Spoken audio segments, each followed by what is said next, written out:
You're listening to the Perth Property Show, Australia's only weekly property podcast by West Australian experts for West Australian listeners. Catch your latest episode every Monday at 7 a.m. Good morning, everyone. Welcome to the Perth Property Show. My name's Trent Fleskens, your host. This week, we've got another massive hitter in the industry. He literally shapes the city we live in. It is Col Dutton, GM of WA Residential, Stockland. Big company, big position, a lot of responsibility, Col. Thank you for coming in. Mate, thanks for that introduction. That sounds good. Not only are you the GM, you're also president of UDIA. We had Tanya Steinbeck, the CEO of UDIA WA, in a couple of months ago. I guess you interface with her quite a lot, and as president, there's a lot of work you do around helping people understand the development space, a lot of advocacy in property development as well with the government. Does that keep you busy too? Yeah, definitely, but well supported by Tanya and her team, and also there's a UDA council that was involved, and also a whole committee structure of membership that actually feeds into that. So it's a really good organisation. The mix of membership is from right across the board, including government, in regard to the UDA. It's a good purpose and a good structure to help advocate and help lead the industry. I'm a big fan of the organisation, and you spend a lot of time as well, given Stockland doesn't just do land development, they also own a lot of assets, shopping centres, things like that, with the Property Council of Australia as well. Yeah, so we're involved in the Property Council as well, not me personally, but certainly Stockland's a diversified property company, and the PCA is probably a bit of a broader church that is involved in industrial, commercial property such as retail, office buildings, logistics. UDA is probably more focused on the residential and front-end planning side of things. So between those two, we've got really good presence here in WA.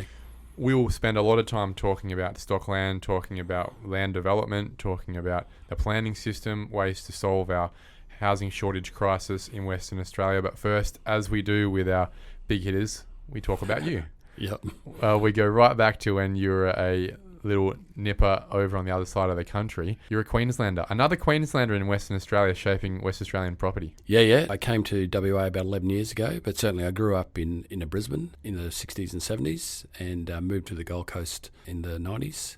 What was the Gold Coast like in the 90s compared to now? Fairly similar. Obviously not as many coastal high-rises, but certainly and a high growth. I worked actually in the Gold Coast Council there for about 5 years in a development assessment, and it was the highest growth rate in Australia at the time. And the corridor between Brisbane and Gold Coast was full on, going flat out. Still is these days, isn't it? Yeah. It's certainly more, I suppose, concentrated. A lot of the Gold Coast is filled up, if you like, and from a land and house perspective. But certainly the coastal strip is certainly, I was over there last week actually, the coastal strip is continuing to have an enormous amount of development.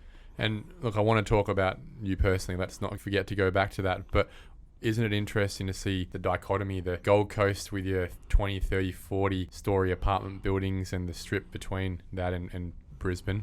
And then you see Halls Head, 2 stories, 1.5, 2 stories. Scarborough, you've got Rendezvous and Beach Shack now. What's the difference culturally? Why do we have such a different cultural opinion on height here in Western Australia, especially when it comes to our best views being next to the ocean? Yeah, actually, when I first landed in Perth, trying to work out where I was going to live, the first thing that struck, besides the natural beauty of Perth, like the waterways, the open space, the beaches, the first thing that struck me really was the suburban feel to it. I ended up living in City Beach and Wembley Downs, but it felt like the city had grown up off the river, and it became more and more suburban as you headed towards the beach. And it was kind of the opposite to my life on the Gold Coast, where I was living in a 400 square metre block right near the beach, and all the activity was around the beach. And I realised the Gold Coast is different weather-wise and climate-wise, but certainly just felt the immediate impact from a property person. It felt the underlay, if you like, felt very suburban when I first arrived. Look, we've had years since, and still it seems like that culture is still very anti-height. I feel like a lot of our housing supply problems could have been fixed if we just did away with height restrictions decades ago and allowed supply to move where demand is and provide as many West Australians as possible with some of the best views in the world. Instead, we're in the situation we're in now. I remember when I first landed, actually, I went to the museum with my kids, and it was in the surveying section, and I remember it saying there was a section there in the museum that said Perth isn't like the terrace housing of Sydney and Melbourne. We're more suburban, and we're really proud of that. And at that time, I thought, oh, this is going to be interesting, like entering the market over here, but felt it more and more as I've gone along. But certainly, I think we're on the journey now in regard to understanding how important it is to be able to develop around nodes and around areas with transport linkages and everything else. Let's get you back to the Gold Coast. Okay. How old were you there when you moved to the Gold Coast? 20, yeah. And what were you doing? I actually dropped out of uni about a year or so in. Wanted to be a rugby league star. I want to be, if you know Mel Meninga, he's an Australian coach. I wanted to be his centre partner. Were you any good? No, not good enough. But I played after school for a few years. I think I got injured and then went back into uni part-time. So I went back in, I was doing engineering, and I went back in part-time as a technician sort of thing, associate diploma, and then continued on with the degree. So I was studying part-time and working for Brisbane City Council actually in an engineering role I studied for 9 years part-time. So it was all a bit full on. And what was the focus? Built form engineering? No, civil. So it was construction maintenance. I got to basically work in every depot around Brisbane and bridges and drainage and roads and all that. Well, it gets you around. I enjoyed it, actually. I really enjoyed the engineering side of it. I actually popped out of Brisbane Council and went to the state government for a little bit as a coastal engineer. I lived by the coast and I really enjoyed the difference in that. But I quickly found out it didn't quite fit me in regard to it was too kind of slow moving and research sort of orientated than what I thought it was going to be. Yep. So I went back into Brisbane City Council in a development assessment role. And that's where I kind of went, ooh, what I've been missing out on. That's where it kind of tweaked my want for... I guess much more dynamic, more interesting. Projects, numbers, architecture, all these stuff starts to come up. Can I digress again? How does that Brisbane development assessment environment differ to what we experience here in Western Australia? Yeah, no, Brisbane's been one council, one city. We've got 32 here in Perth, I think it is. Been one city for almost 100 years. So hang on, let's just make that clear. Instead of 30 cities, which Perth has, it's one council. Yep. It's been like that, like I think it's 1924, something like that. But certainly it works. It certainly works, and it's good quality decision makers. Over here in Perth, a lot of the state government gets involved in a lot of decisions as they need to. Well, it has to, right? Has to. Should it have to? I think to get a consistent approach in the framework that we have, it's the only way it can happen appropriately. Yep. Brisbane takes on more responsibility from a planning. It obviously still sits under the state government's framework, but certainly takes on a lot more responsibility in setting a future for Brisbane. It's not like everything becomes homogeneous. They actually really value the different villages that Brisbane were and how it pulls out those planning requirements within the villages. But it's certainly been hugely successful. The livability of Brisbane and the way they've progressed over the last probably 20 or 30 years is renowned across the planning world. Obviously, from a geographical perspective, a lot easier to pull people from Sydney and Melbourne where most of the population is to get them up there. But I look at it and go, well, geez, you've got a lot more efficiency, it seems, in getting things done, a lot less of an issue with height and with large format developments if demand requires it, because supply never happens unless there's demand. Let's be frank about that. And you've also got the Olympics in Brisbane happening 10 years from now too, right? So that it seems like Brisbane is heading towards the same crescendo that Sydney did back in the year 2000. Had a big hangover Sydney after that for about a decade, but geez, the decade before that was an exciting time. Yeah, you're in Western Australia. Are you still happy here? Yeah, no, I'm fortunate enough to get around the other states through my Stockland hat, and certainly Brisbane have got a buzz going on at the moment in regard to the Olympics, and we're still 10 years out. So, and there will be a really coordinated approach to that infrastructure, and there'll be a legacy left similar to Sydney in regard to the infrastructure and provisions for the Olympics. So it's an exciting time, and it is easier in regard to the population transfer up going north. How did you get out of the government? I actually worked for Tweed Council, which was a kind of urban rural just over the border in New South Wales, and then I took a job. There was a super council created on the Gold Coast. They called it a super council back in 1995. I worked there for 5 years again in all the hustle and bustle of a growth corridor. I looked after all the land and environmental approvals. So I was right into it. But I met Stockland. I was president of a surf club over there, and I met Stockland. They were sponsoring our surf boat. So I got to meet the guys in Stockland at the time. And they were doing a land development around Yeah, they're doing a big one, Pacific Pines it was called, on the northern Gold Coast. I came on board as a project director of that one project. And over the next 5 years or so, we went and bought probably another 5 projects. And I was the first employee on the Gold Coast of Stockland. And we ended up with about a team of 30 as we bought projects. So you essentially built a team under you. Yeah. It's pretty exciting. It was really good, actually. kind of going from government is a really important part, as it is, all the development assessment stuff, but certainly having a great team, building a team and picking your own team. And I picked a number of government people and everything else, but certainly that was a really good experience, jumping into the whole spectrum of what is property, from understanding the customers and the catchment all the way through to the right product and marketing and selling and communities. So how old were you at this point in time? About 40. So most of your career up to that point was government, working in various levels of government, and then you've transitioned into Stockland in your 30s to then head up a regional team, essentially. Yeah. So I looked after, I was at Stockland for about 10, in Queensland for about 10 years. So I've been with Stockland 21 years, 10 years in Gold Coast, and I was part of the Queensland leadership. I also looked after North Queensland there for a while as well. Certainly that whole experience in Queensland through the 2000s had a real surge in regard to, there was a big migration or interstate migration from Victoria into Queensland in the mid-2000s, and that really, it really had a real surge. Well, it makes a big impact on the viability and the success of a company like Stockland, because you don't sell land, you don't sell apartments, you don't develop and hold shopping centres, which sit on land, obviously, without people to buy these products, right? Yeah. Otherwise, you're a pretty useless company, aren't you? Yeah, and we definitely follow population. Economy and population sets the market. Understanding the different states and regions is all part of it, trying to get a feel, all that data and how you make sense of it. Join the dots, if you like, to actually make the right decisions. How'd you get convinced to come across to the lonely city of Perth? I suppose I was just looking, and I was pretty entrenched in the Gold Coast. It doesn't sound like you had many reasons to leave at the time. I wanted more in a leadership position, and I wanted to learn more. And I thought it was a fairly big call, particularly bringing a family over, young kids, starting a new city where I didn't really know anyone. We'd just bought a couple of projects in the Northeast Corridor, Vale and Whiteman.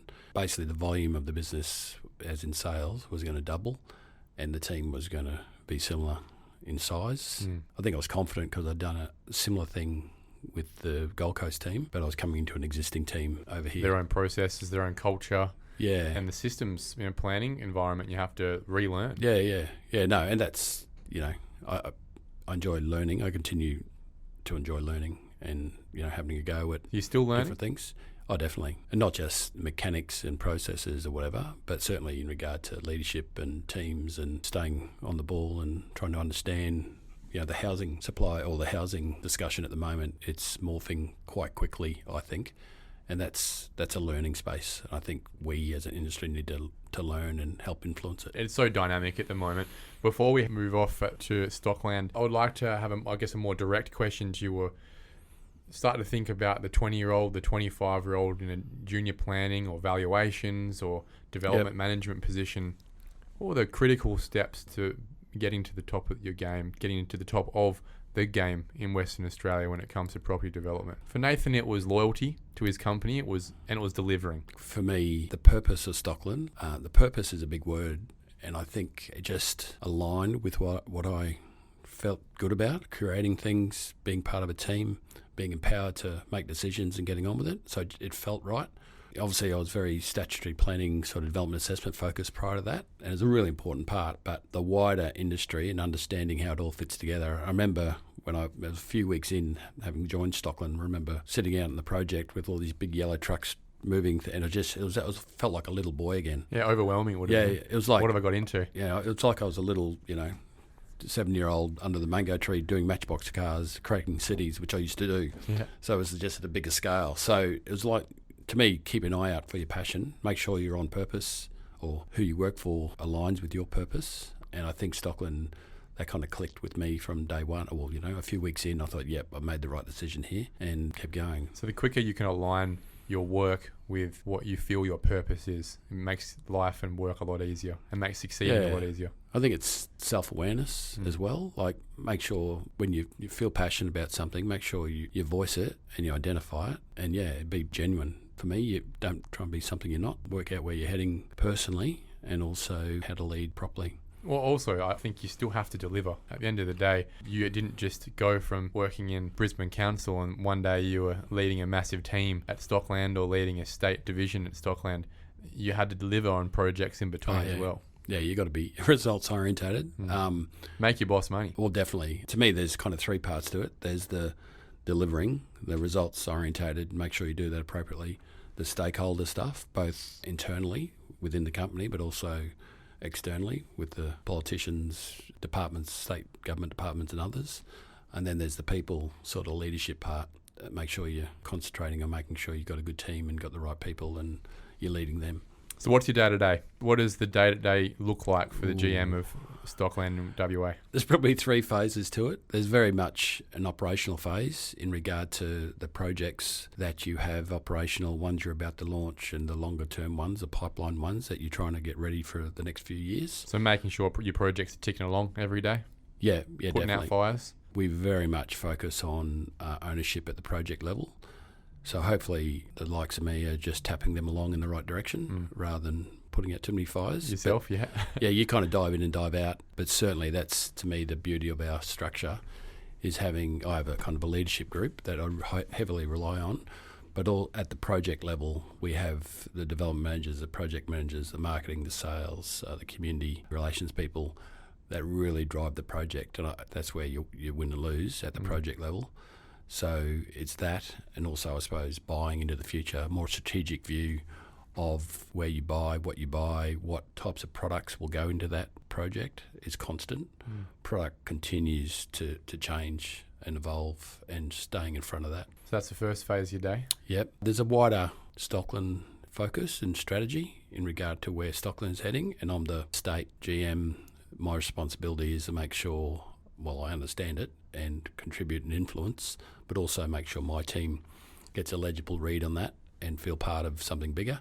So that interstate, if you like, interaction, and I'm involved in one particular group with all the development managers across Australia with the leadership team to make sure we have we understand it consistently, the way we do business, and head up that team and chair that team to actually continue to have an excellent operational phase, but also look for innovation as well. So that's my second one, and probably so driving the vision. Is that what you summarise? Driving the vision, but also it's at a very operational level, if you like, in regard to getting a consistent approach and making sure we learn off each other rather than just having pockets of brilliance in different states. How do we actually pull that around the other states? And then the third one's probably the UDA stuff at the moment, going into my 4th year in UDA. And it is, to me, a bit of a, if you like, I know it intersects with work, but it's a bit of a community give in regard to how do we continue to improve and make things better for the industry and, in the end, for the results of creating communities or within communities. So it's really valuable. Well, there you go. Everyone listening can get an understanding of what Col Dutton's day looks like. Let's move into Stockland itself. Let's talk about the projects you guys are doing. Let's talk about land development. Let's talk. I want to focus on that, I think, more so than the asset management side of things, because it's way less interesting to me. But look, you've got some big communities. You've had them pushing for obviously quite a few years now. You talked about when you jumped into WA, you were dealing with Whiteman's Edge and Vale. How has that progressed over time? You're in Haynes, you're up near Alkimos. It looks like in every fringe land development, Stockland is a part of it. Yeah, definitely. And Perth, if you look across, there's about probably 24 or 25 corridors in Australia that we focus on, and it's really, like I said before, following the people. Perth has 4 growth corridors and then the central area. So I suppose over the last 10 years, and we continue to have projects in each of the corridors, the diagonals of the compass, if you like, northeast, northwest, etc. So that's been our greenfield. And I think we've been fortunate enough to be able to buy large projects where you actually set the way forward through the master planning and also create identity of projects. So that's a great thing about Stockland, be able to do that with its capital and its capital strength. These projects are generational, right? It's not something where you start it this week and then in 2 years' time you're cashing out. These are 10, 20-year projects, right? Yeah, 100%. And it's a long game. Yeah, it's hard to get staff to buy into things that they may not be seeing through to the end. No. And part of the way to do it is ensure that the team aren't just relating to a single project. They're stage-based. Yeah. But also they relate to the way you're doing things across the board. So it's definitely gone from, and we've got 5 active projects at the moment. Our latest, I suppose, launched from a couple of years ago was Canopy, which it's a green tidal, medium density sort of project at Glendalough. That's the one that I'm most excited with. I would love to talk to you about that because it really talks to where I think Stockland as a company should be going, like every other land developer. You're starting to build some real competencies. Canopy is a big urban infill project. It's $77 million project. You're providing only 97 lots compared to the 2,500 that Amberton Beach provides. So I know it's a lot more niche. It's harder to scale for you guys. It's harder to acquire. It's more expensive to acquire in ways. It's certainly per lot. But you feel like you cut your teeth on that? Is it a successful project? Is it one that you guys want to do more of? Oh, definitely. Yes, it is a successful project. It's going through the teeth of the construction hump of the moment, trying to get through finishing it. Certainly it's sold very well and we bought well, and it's an example of things we want to do in the future. We've actually got another one close to announcement as well, which is probably double the size of Canopy. That's an infill? Infill. Fantastic. A general region you can maybe give us a little bit of insight into? South of the river. Fantastic. Yeah, good. All right. But certainly they're exciting projects, and Canopy from day one, going through all the acquisition assumptions and the stakeholder engagement, Sterling in the end were excellent in regard to, I think they got what we were going to do. I think the owners, who were the Little Sisters of the Poor, which owned I think it's aged care next door, they basically sold off half their site to fund the new development. But certainly it's really good when you buy well and you've got a good reason, a good strategy in regard to the project. We bought it off market. I think it had been on market previously, and people were focusing on an apartment outcome. We thought its location within the community, adjacent to Lake Munga, the retail, train station 600 metres down the road, just made sense that a lower density, but 2 and 3 story product and 2 and 3, 4 bedroom product would just work. It sat right between Mount Hawthorn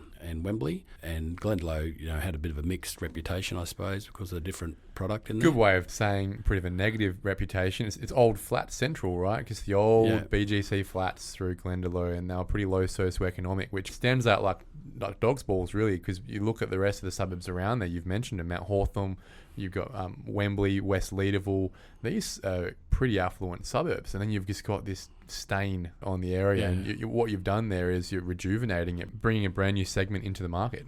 Yeah, and it was big enough to do that. 2.7 hectares, 97 terrace housing and other. But also Glendalough, like you said, I think half the product in Glendalough is either flats or old flats or whatever. But certainly the location at Glendalough, we were confident. Part of the problem is we're trying to price our new product. There was nothing... You can't compare. You become a price maker rather than a price taker. That was the nervous part of it. But sold we're well. Really happy. Yeah, it's all but sold the first 3 stages, and we've got a 4th stage coming up. Well, look, people can drive past and see it. You can't miss it, right? It's quite a bulk of seeing all these townhouses running through off its power street. Yeah. And you really, if anyone listening, you want to see this development from Stockland, I highly recommend having a drive past and a drive through. Yeah. It reminds me a little bit of the Perry Lakes development that was done in Florida a few years ago. Just providing that median density townhouse, missing middle, they call it, to the inner ring of Perth. Yeah, and that's what I touched on before about Perth being so suburban. There's not many opportunities, and I think the latest census even showed that Perth's got the lowest growth of townhouse type product compared to the other states. Is that because we're still stuck with single story land developments 40 k's from Perth? Well, I think that's out of necessity in regard to, and people call it sprawl. Perth has some of the best greenfield. Sprawl kind of, for me, means it's disorganised, and it's actually, Perth has some of the best developers and builders in Australia, and some of the best examples of actually doing density well, providing product choice within those master plan communities. So to me, if we can reflect some of the great work we're doing in the greenfields and bring it to the central region and the infill, the missing middle, and that's, I suppose, what part of our philosophy is. Well, that's what I'd love to see Stockland do, right? You've clearly got fantastic capabilities, as well as your competitors. There's fantastic capabilities in master planning communities, in providing good product, in delivering projects and not going broke. It takes a real company to be there decades later and still provide this. I just wish you guys would do it a little closer to the city, not on the fringes, not pushing out that next kilometre of services, sewerage, piping, the next school, the next police station, all that taxpayer money. When wouldn't you prefer coming from the Gold Coast to see a Perth that looked a little more like Brisbane or the Gold Coast and a little less like definitely. The most sprawled city in the world? Yeah, definitely. And it's a state government's strategy. It's ours as well. So it's how you get that opportunity, like in the greenfield locations, we're the master planner, if you like, and we don't have any ratepayers around us. We actually set it up well, the retail, the central, the schools. And when we sell it, we tell people where things are going to be. I suppose it's more difficult in the infill areas because you have to deal with how do you fit it in appropriately in an existing community. That is the issue, and the system is set up to make it so much easier to deliver housing solutions, which is why the building grants were the solutions 2 years ago in greenfields locations, because you can just get on, roll through a few hectares and provide supply as fast as possible. Whereas that is inherently the issue with West Australia's planning system, in that it prejudices so far against infill, which is the proper solution, I think, to our problems, that it's just easier to band-aid it again with another estate, create another train station further down the line past Byford. Yeah, I think you need both. I think you need choice. Not everyone can afford, and Perth is the most affordable at this point in time of all the capital cities, all the main capital cities. I think you need a choice of both. Housing choice within the community and housing choice within the newer communities are really what we should be focusing on. You need that choice. The state governments, and not just the existing state government, in the past have really provided good support to first home buyers through the Key Start loans and everything else. I'd hate to think where we'd be today if we hadn't had that support in the past. There is a clear connection between the existence of first homeowner grants for new builds, the Key Start product, which essentially facilitates the financing of most of these land estates as a basis, and the success of some of the biggest builders in this state and some of the biggest land developers. Without the first homeowners grant and Key Start facilitating this, you're right, we wouldn't have Byford, we wouldn't have Alkmaar, we wouldn't have Ellenbrook, these situations. But I also then would play devil's advocate and wonder, well, what would we have? Would it have forced us towards more density, more height, rather than the easier solution of the master planned estate? Yeah, and I think the infill and the missing middle, if you like, in regard to providing the likes of canopy around the place is a difficult one to do, just because I mentioned the suburban underlay, if you like, how you manage the front end of all that, how you get the approvals, how you get the purchase and the approvals at the front end. And I think the complexity is in Perth that the interaction at the local authority level or the city level is less than ideal, as we know. Yeah, well, let's segue into it. Let's talk about how do we, we've spoken a little bit about Stockland, but let's talk about how to make Stockland's job a little easier, because you are one of the biggest proponents. If we had a few weapons or a few tools in our belt, a few bullets in the gun on how to actually fix this problem, you'd be going straight to your big developers to be able to solve this housing problem. What would make your life easier to solve this problem? Yeah, I think the number one thing, and first of all, I have to acknowledge the existing, the Premier, but also the two existing ministers involved. Rita Saffioti and John Kerry are excellent. They've got they get things done. Intent. They got the strategic outlook, and besides housing, it's also the coordination of infrastructure around it and how we do that. For me, the issue is in how do you get the front end in a timely fashion and actually execute. So it's about how do we actually corral smarts of industry and government to actually have a more timely and certain outcome through the front end of planning, and obviously the approvals through the various state government departments as well. So it's not super hard for you to acquire the land, I assume. It's not a big problem. You're solving those problems. You have been for decades. It is what it is. That's a commercial environment. But once you get past that, it's how long does it take to actually make these purchases commercial and bring product to the world? Or the assumptions you're making prior to purchase. How do we tighten those up? Yeah, how do you make the timeliness and the outcomes and the assumptions that the likes of Stockland make, how do you make them more efficient and legible through the system? How do we coordinate the various parts of government to have a reasonable, relevant outcome quickly? Well, tell us. Well, to me, and again, Rita Saffioti's onto it, and she announced a few weeks ago regarding having a referral coordination. So that, to me, is a structural innovation to help decision makers come to a timely outcome. But to me, it's also cultural. Cultural doesn't cost a cent if you get it right. So to me, it's how do we actually make, and I was a statutory you've been planner. there. Yeah. So how do you actually make the people involved in this feel part of something bigger? Because we are. This is amazing, Col. I cannot believe you just said that. Last week, Ross Manette was on here talking about how do we get planners in a local government area to feel like they're on the same team as the developer, moving towards the same outcome, rather than being a gatekeeper, stopping people walk through the gate because there's somehow some misalignment between goals. How do we get the goals of the local government planners to be the same as the goals of the developers? Yep. We shape it in the right way, but we're all, the second that application is lodged, we're all part of the same team. I know it sounds Why do we have to talk about this? mystical, but it is. Like, we all are either creating new communities on the fringes, like you said, or we're actually creating within existing communities and trying to improve those existing communities. Why can't we all have that? That's my purpose. I'm part of that. Oh, you're right. It's a cultural thing, right? Yep. Because look, you come up through that system yourself. Whether you're a planner working in local government or a planner working for a consulting firm or you're a developer, everyone would have gone through university super excited about helping to build communities. However, somehow the culture has changed over time where the people who work in development and in consulting, they've still got that passion, they're still excited about it, but the people in local government on the planning side seem to have either lost that or are too scared to make decisions, are too scared to be brave about getting outcomes.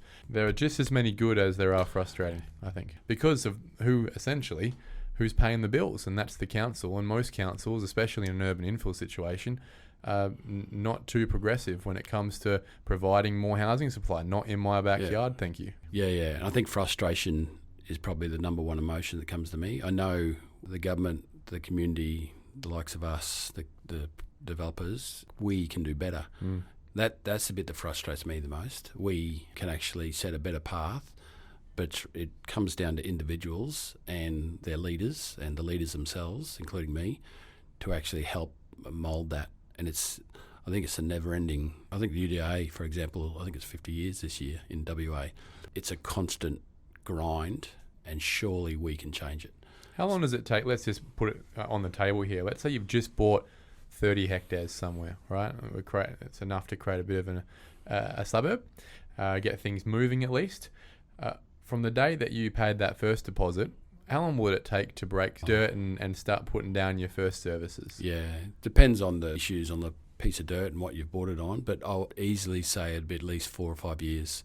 People will be shaking their heads right now at that. Yeah. And what's most of that time frame made up of? It's definitely the front end planning and coordination of the higher order approvals. I think all the way through we have our own commercial lens on it in regard to have we got this right? Who are the customers we identify the various suburbs across Perth who's going to come to this particular project. So we're doing a lot of work in the background identifying who we think the customer to be. We're doing a lot of work in regard to delivering product and a diversity and choice of product within those. So there's a lot of commercial considerations going on, but definitely the most frustrating is the time, I think. The time and also a legible, reasonable approach. And that's what I'm saying, we can do better. I think I learnt jumping from government into property that they're only one small part of it, but a really important part of it that can actually delay and lose money because of the delay and the lack of legibility in regard to decision making. That's right. Yeah, well, time is money and lack of efficiency is money, risk is money, all those things. And what it does is we need to make it clear, because it's such an efficient market, whilst all companies would try and make the largest profit as possible, it's not the most fantastic return on equity a lot of the time being in land development. You make what you can to move on to the next project a lot of the times. But the one thing that would help bring down cost of land is time, right? Because time is money. 100%. The interest costs, IRR, if you could half the time on planning, you could take an extra 10% off the cost because you could move on to the next project. You wouldn't be building in the millions of dollars in interest or cost of capital to get. That's a fact. We've talked about local government, but I also want to talk about stakeholders outside of local government. Perfect example, and I'm a 100th in size of the development that you guys do, Col. But we've got a couple of hectare infill development in the city of Mandurah. It's the last block left essentially in the suburb. We don't even need a transformer to deliver power, although it was an option we looked at. But we've moved away from looking at that option because, one, it takes 300 days to get a transformer into this state right now, just to power the 36 lots we're developing. But two, just to get an approval on the plan we've got, it will take 6 months. So what we're doing, I know a number of developers are in the same position, we're going to spend the next 4 months completing the development of this site. I'm probably going to sit there waiting for 2 months longer to get approval for the development we just built. Yeah. Isn't that insane? Yeah. The whole construction hump of activity, for want of a better word, at the moment is impacting us all. And I think, if nothing else, we should learn from the last couple of years and have a more coordinated approach to both infrastructure and housing, if you like, for a broader housing term, in regard to how do we approach it. And the example you gave is one of those, the Western Power transformer. We need to make sure that we've got more foresight in regard to the way we coordinate our infrastructure and have enough float, if you like, in regard to providing it. The last couple of years, you talk about learning before. There's a lot of learning to go on from the last couple of years. Well, let's look at, again, cost to delivery. A big part of developments these days, and has been for the last 30 or 40 years, is the way that we provide flat blocks. How do you provide a flat block? You provide limestone retaining. And who has bought every single block in Western Australia right now? It's the state government with Metronet. What that's done is pretty much double the cost of retaining and sand in Western Australia. That must make delivery of your products more expensive. Yeah, it's certainly the infrastructure spend has dwarfed the land, if you like, land development or lot development spend, and that intersection, and that's a good example, the limestone blocks, is the choke point at the moment just because of supply. So it's a local supply, throw in all the builder supply issues, which is more national and international. That one limestone is a local choke, if you like, in regard to getting on with land development to provide for the housing. So it's things like that. How do we have a more coordinated approach to that, or alternate materials, and quickly allow alternate materials to make up the gap, if you like? All it's leading to, I think, is a generational change, just like we had 10, 15 years ago. This is going to be the new cost to deliver property, to deliver land, to deliver apartments, townhouses. We've hit a new norm, just like we did back in 2010 when a 4x2 could be turnkey built for 150. Now it's 350. It's insane to think, Col. But what that does in any asset class, when the replacement cost increases, the natural value of that asset generally increases as well.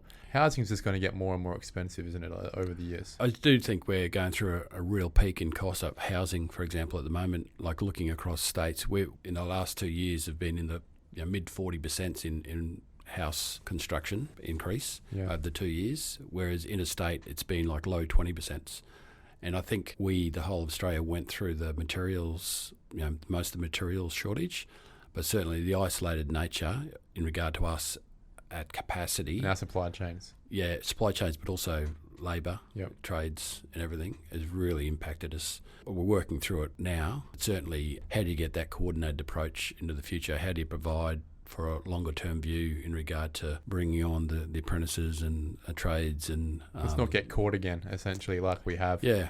Let's segue into a term you spoke to me about before we went to air today, the housing continuum. Yep. What's Stockland doing to assist in providing alternative options to people other than ownership, renting or homelessness? So the housing continuum for me, and it's one that this state government actually identified a number of years ago and is used. It's not used consistently across Australia, but certainly it's one that people are gravitating to federally now. But it's basically from homelessness, social housing, emergency housing, social housing, rental, shared equity, land lease is one that Stockland's into, but also straight into the private build-to-sell market. So it goes through the whole thing from apartments, across all different options. The whole bit. So I suppose the number one thing Stockland is doing, and I think the industry's becoming better at, is taking a holistic view of the housing continuum and making sure we understand what the supply is to each of those parts of the housing continuum. So yes, a lot of the government-supported supply at the, if you like, the bottom of the housing continuum is basically straight government spend with some community housing providers. Yeah, and some community housing providers get involved in social housing and managing it or managing their own book. But certainly moving up into the private, the built-to-sell, in between there's the rental market, there's the build-to-rent, both vertical and horizontal. Stockland and a number of other players are doing land lease communities where we continue to own the land and sell the house on top of it, which produces a new more affordable price point. We're going to see this in Western Australia? Yeah, definitely. There's already examples in Western Australia, and I suppose I think you'll see more public companies like Stockland getting involved in it, probably to a 50-plus type customer. Like a lifestyle village. Lifestyle village, good spend, good quality. There's a number of older ones around the place, but certainly from Stockland's perspective, it's providing good amenity, spending 10, 12 million on a central facility. It's a downgrader option. Normally the purchaser comes in with equity, having downsized from their home. And I looked at this at the census the other day in a presentation. Perth's got the most 4-bedroom product in Australia. Yeah, no surprises there. It's like 47% compared to, I think, the average at like high 20s. So there's people sitting on big houses With empty bedrooms. and we're underutilising the property that we have. We the community, are sitting on all this. We talk about housing crisis and everything else. How do we actually? How do we optimise it? How do we utilise more of that roof space?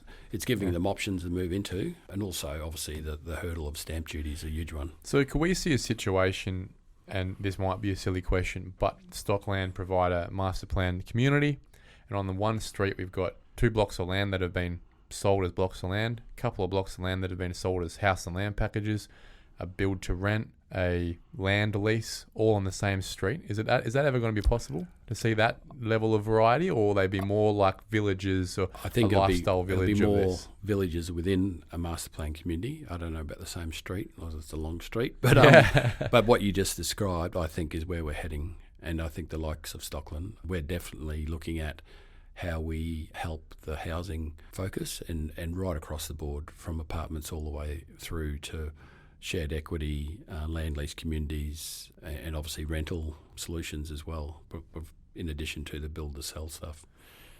We're talking about Stockland as a business becoming much more involved in delivering outcomes than they have been before to solve these problems, and I guess your competitors as well.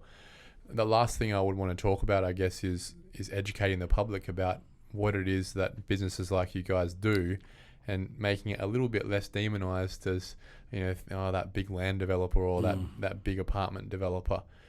How do we get a little bit more cohesion between businesses that are as important as you guys and your end users, your end clients at the end of the day, and less transactional? I actually even yesterday I heard it on the morning radio in regard. I can't remember what the topic was. It was about, the announcer said something, all those developers will come in and they'll grab as much profit as they can, And I thought, I just think we have to educate the community more, I think, in regard to the way it all comes together. We have to, both government and development and community, I think, have a responsibility to step back and have a bit of a balcony view of the way it all comes together. Through the UDA, we've actually initiating something that we think will work on a community level. We're trying to. We've never got there. We, developer, when we've got a project or whatever, we obviously, particularly in an infill location, we'll have a very project focus in regard to that particular community and how we advertise it, how do you get them engage, involved and everything else. How do we broadcast, if you like, better in regard to how do we turn you into the good guys? At the end of the day, we don't have Perth without developers. You don't have housing supply. People won't be able to move here. People can't live here. I'm very proud of the fact that as part of my job is I provide either jobs or housing to my community. And on a much larger scale, Stockland does that too. I would have thought that businesses like Stockland would be revered for providing all these essential services. They are essential services, creating communities, owning shopping centres, all these things. Someone has to do it. And don't forget the economic benefit of, I think in WA, there's 130,000 people employed in some way connected to property, directly connected to property. It's a huge part of our economy. A lot of people move with the population into the state, whether it be from overseas or locally. They get involved in property in some way. And I suppose it's educating that community. For me, a lot of it's about housing choice within existing communities is the one we have to overcome. How do we communicate that more relevant to the local community and understand it, where it all sits? So where are we going to see Stockland moving into in the next 5-10 years? Where will we see your signs up? Obviously, you've got something coming up south of the river soon on an infill basis. Yep. One, can I get, I guess, a bit of a directional commitment from you that we're going to see more of these infill projects for starters? That's the plan, at least, from a company like Stockland. Two, where else are we going to see new communities popping up on the fringes? Yeah, certainly we'll continue to focus the 5 parts of Perth in a planning sense, so the 4 diagonal corridors. We'll continue to offer both greenfield and also infill. We'll definitely be in the space in infill in the inner Perth, trying to develop, whether it be the built form choice or whether it be the solutions to housing that we mentioned before, we'll continue to develop those within those communities as well. Col Dutton, GM of Stockland Residential in Western Australia, thank you so much for your time. Just like the other big hitters in WA, I know that this will be very well listened to, very well shared. Thank you for sharing your story, for sharing some solutions as well, and again, voicing some pretty similar concerns that a lot of the other big guys in Perth have been raising about how we can improve our system and deliver more supply in the areas that are needed to a state that is crying out for it. So thank you very much for your time, Colin, and look forward to having you on again sometime in the future. Thanks, Trent. Thank you for listening to another episode of the Perth Property Show. If you've only just joined the conversation, you can catch up by heading over to our website, perthpropertyshow.com.au, subscribing to the podcast, or joining our Facebook page. Don't forget to tune in next Monday at 7 a.m. for more expert insights, local analysis, and suburb spotlights. Happy hunting!